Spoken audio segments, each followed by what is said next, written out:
సాధారణంగా micro drama యాప్స్లో 1-2 ఎపిసోడ్స్ని జనానికి ఫ్రీగా ఇస్తారు. బాగా ఇంట్రెస్ట్ క్రియేట్ చేసి నెక్స్ట్ ఎపిసోడ్ చూడాలంటే డబ్బులు కట్టమంటారు. గతంలో ఇలాంటి ఆఫర్ల విషయంలో జనం తీరు వేరేగా ఉండేది. ఎందుకు డబ్బు ఖర్చు? ఫ్రీగా ఇచ్చినంత చూద్దాం. డబ్బులు కట్టాలి అని అంటే అప్పుడే ఆపేద్దాం అని అనుకునేవారు. కానీ ఇప్పుడు ట్రెండ్ మారుతోందట. మైక్రో డ్రామాల కాంటెంట్ నచ్చితే సబ్స్క్రిప్షన్ పే చేయడానికి జనం వెనకాడడం లేదట. ఫ్రీ ఎపిసోడ్స్ చూసిన చాలా మంది పెయిడ్ ఎపిసోడ్స్ కోసం డబ్బు కడుతున్నారట. ప్రపంచవ్యాప్తంగా ఈ మార్పు కనిపిస్తోందని డేటా ఏఐ సంస్థ చెబుతోంది.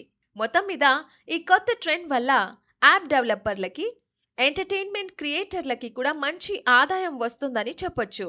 2026లో ఈ రెండే టాప్ ట్రెండ్స్ గా ఉండబోతున్నాయట. AI apps, micro drama apps. మొదటి రకం మన పనుల్ని ఈజీగా చేసి పెట్టేసి మనకి టైం మిగిలేలా చేస్తాయి. రెండో రకం యాప్స్ మన టైంని వేస్ట్ చేయకుండా ఉన్న టైంలోనే వినోదాన్ని పంచిపెడతాయి. అందుకే ప్రపంచం ఇప్పుడు ఈ రెండిటి వెనక పడుతోంది.